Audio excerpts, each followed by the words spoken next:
তাতে দুখন খালি ভাল আছিল আশা কৰি আহিলোঁ বাকী ভালে আছে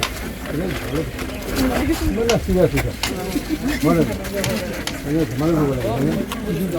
লৈতো লাভ নাই এইখন দিব লাগে আমি টেনশ্যন তেনেকুৱা নাই তেনেকুৱা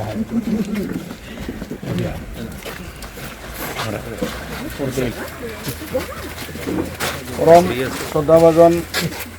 বা চিকিৎসালয়ত নিয়া ৰোগীয়ে হওক বিভিন্ন অসুবিধাৰ সন্মুখীন হৈছিল আৰু সেই কথা অনুধাৱন কৰি যিধৰণে আমাৰ সমগ্ৰ বজালীৰ তেখেতে ৰাইজৰ মনৰ আশা পূৰণ কৰি গৈছে মুঠৰ পৰা এতিয়া এই ৰেলৱে অভাৰব্ৰিজৰ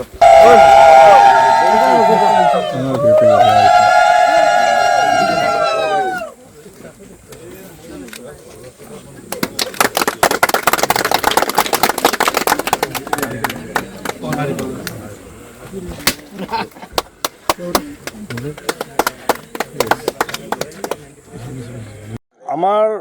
বজালী সমষ্টিত যি উন্নয়নৰ গংগা পূৰ্বৰ পৰা বৈ আহিছিলে মাননীয় মুখ্যমন্ত্ৰী ডক্টৰ হিমন্ত বিশ্ব শৰ্মা ডাঙৰীয়াৰ নেতৃত্বত সৰ্বস্পৰ্শী সৰ্বব্যাপী আঁচনিৰে ইতিমধ্যে কাম কৰিছে আৰু এতিয়া আমাৰ ফেব্ৰুৱাৰী মাহলৈ যি উন্নয়নৰ গংগা এই উন্নয়নৰ গংগাত আমাৰ এতিয়া চুনামি হ'বলৈ গৈ আছে কাৰণ কিয় যিমানবোৰ কাম ইতিমধ্যে কৰি থকা হৈছে সেই কামবোৰে প্ৰমাণ হৈছে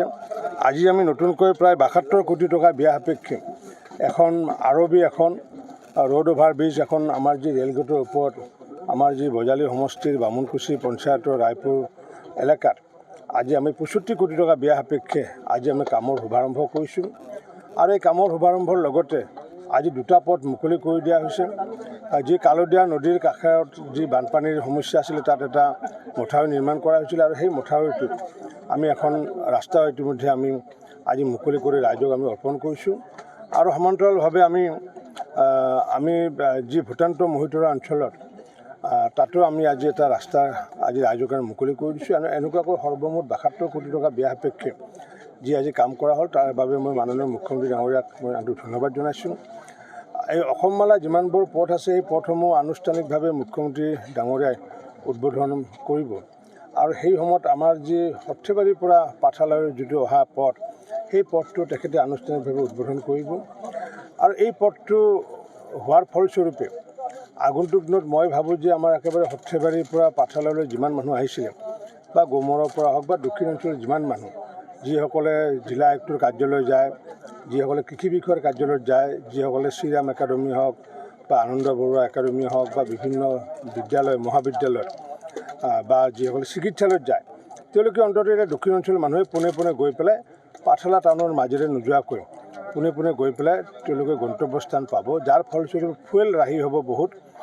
তেল বহুত ৰাহি হ'বগৈ কাৰণ এতিয়া এই ৰাস্তাটো এতিয়া অতি কম দৈৰ্ঘ্যত নিৰ্মাণ কৰা হৈছে গতিকে এনেকুৱাকৈ আমি আগন্তুক দিনতো ৰাইজৰ যি অভাৱ অভিযোগ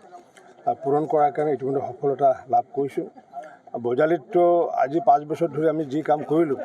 সেই কামৰ খতিয়ান মই আজি কিছুদিনৰ পিছতে দিম ইতিমধ্যে আমাৰ খতিয়ানৰ যি কপি প্ৰিণ্টিং কাম চলি আছিলে গতিকে মই ভাবোঁ যে যিখিনি উন্নয়নৰ কাম সৰ্বস্পৰ্শী সৰ্বব্যাপী কৰাৰ লগতে অহা ২২ তাৰিখে মুখ্যমন্ত্ৰী ডাঙৰীয়াই আমাৰ পাঠশালাত আহিব প্ৰায় ৩০,০০০ মহিলাক সেইদিনাখন মহিলা মুখ্যমন্ত্ৰী উদ্যমিতা আঁচনিৰ জৰিয়তে ধনৰাশি বিতৰণ কৰিব গতিকে এনেকুৱাকৈ মহিলাই হওক দুখীয়াই হওক বা কৃষককে হওক সৰ্বস্পৰ্শী সৰ্বব্যাপী আঁচনিৰে কাম কৰি থকা হৈছে আৰু ফেব্ৰুৱাৰী মাহত এক চুনামি আহিব উন্নয়নৰ চুনামি হ'ব সমগ্ৰ অসমতে আৰু এই চুনামিতে বিৰোধী দল তেওঁলোকে উফৰি যাব কাৰণ কিয় চুনামিৰ সন্মুখত বিৰোধী তিষ্ঠি থাকিব নোৱাৰিব